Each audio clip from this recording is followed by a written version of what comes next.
नमस्कार मित्रांनो, कसे आहात आपण? आपले पुन्हा एकदा माझ्या नव्या व्हिडिओमध्ये नव्या ब्लॉगमध्ये स्वागत आहे, अभिनंदन आहे. मित्रांनो, आज या व्हिडिओच्या माध्यमातून मी तुम्हाला लाडसावंगीमधील हनुमान मंदिर या व्हिडिओच्या माध्यमातून दाखवणार आहे. तर मित्रांनो, मी आता सध्या मंदिरामध्ये आलेलो आहे. मंदिराच्या परिसरामध्ये मी आलेलो आहे आणि पाठीमागे बघू शकता तुम्ही, हा सगळा हनुमान मंदिराचा परिसर आहे. हनुमान मंदिर हे नदी पात्रात बनलेलं आहे. दुधना नदीच्या पात्रामध्ये हे हनुमान मंदिर बनलेलं आहे आणि हे एक जागृत देवस्थान आहे. आणि या मंदिराबद्दल सांगायचं म्हणजे या ठिकाणी जी मारुतीची मूर्ती आहे, ती मारुतीची मूर्ती वर दुधना नदीमधून वाहत आलेली होती आणि या ठिकाणी नदीपात्रात अडकली होती. आणि या ठिकाणीच लाडसावंगीच्या ग्रामस्थांनी या ठिकाणीच मोठं मंदिर आज घडीला या ठिकाणी उभारलेलं आहे.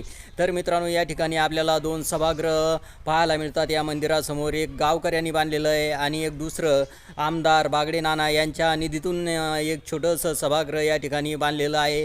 आणि या ठिकाणी आपल्याला उठण्या बसण्यासाठी भरपूर जागा आहे आणि तसेच या ठिकाणी काही बाकंसुद्धा आपल्याला या मंदिराच्या परिसरामध्ये पाहायला मिळतात. तर चला मित्रांनो, कोणताही उशीर न करता अगदी थोडक्यामध्ये आपण लाडसावंगीमधलं वाळवंटामधलं हनुमान मंदिर बघूया. तर मित्रांनो, समोर बघता आपण हे दक्षिणमुखी हनुमान मंदिर आहे वाळवंट लाडसावंगीमधलं. आणि समोर तुम्ही बघू शकता या कमानीवरती लिहिलेलं आहे दक्षिणमुखी हनुमान मंदिर वाळवंट बघा. आणि इथून हा गेट आहे आतमध्ये मंदिरामध्ये जाण्याचा बघा. तर असं वातावरण, अशी परिस्थिती या ठिकाणी बघा. आणि या साईडला इकडं बघा, इकडं दुधना नदी आहे आणि या साईडला इकडं बघा, हे समोर दिसतं बघा धुईमध्ये हे लाडसावंगी गाव आहे. आणि समोरच या नदीच्या काठावरती समोर बघा, इकडं बाजार भरतो, आठवडा बाजार भरतो बघा. उद्या भरण बुधवारचा त्या ठिकाणी बाजार. तर मित्रांनो, चला आज या व्हिडिओच्या माध्यमातून आपण हे दक्षिणमुखी हनुमान मंदिर बघू, हे वाळवंटामधलं लाडसावंगीमधलं. आणि इथूनच प्रवेशद्वार आहे बघा. या गेटमधून आता आपल्याला आतमध्ये जायचं आहे. तर मित्रांनो, तुम्ही बघू शकता इथून असा गेट वगैरे बनवलेला आहे या ठिकाणी बघा मंदिरात जाण्यासाठी. आणि हे बाबा इथं सेवा करतात बघा. नाव काय तुमचं बाबा? रावसाहेब पटुळे इथं सेवा करतात बघा. त्यांच्या मनाने या ठिकाणी सेवा करतात. आणि बघू शकता तुम्ही, असं मंदिर आहे, हनुमान मंदिर आहे लाडसावंगीमधलं. आणि इथं समोर बघा मोठं इथं हॉल बनलेलं आहे. आणि पलीकडं पण बघा एक समोर पण एक हॉल बनवलेला आहे बघा. आणि इथं मधातच बघा ते समोर तिथं हनुमान मंदिर आहे. आणि मंदिरासमोरच बघा असे वडाची झाडे बघा मोठाले. तर असं वातावरण या ठिकाणी बघा. आणि इथं समोर बघा या मंदिरामध्ये बाग वगैरे सुद्धा आपल्याला या ठिकाणी पाहायला मिळतात.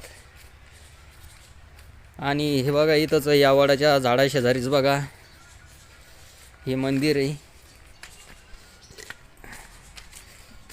तर मित्रांनो, बघू शकता तुम्ही असं मंदिर आहे, हनुमान मंदिर आहे बघा लाडसावंगीमधलं वाळवंटामधलं नदी पात्रामधलं.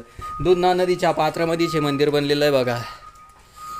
आणि या ठिकाणी बघा नागेश्वर बाबाची पिंड वगैरे या ठिकाणी. इकडं या साईडला बघा, इकडं स्वयंपाक खोली, पाण्याची टाकी वगैरे.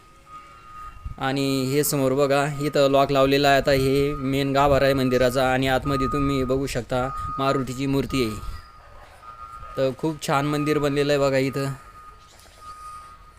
हे वरती कळस आहे बघा हनुमान मंदिराचा. आणि इकडं मोठा हॉल बनलेला आहे मंदिरासमोरच बघा. इथं काही हरिनाम सप्ताह वगैरे असेल तेव्हा या ठिकाणी याचा उपयोग केला जातो बघा.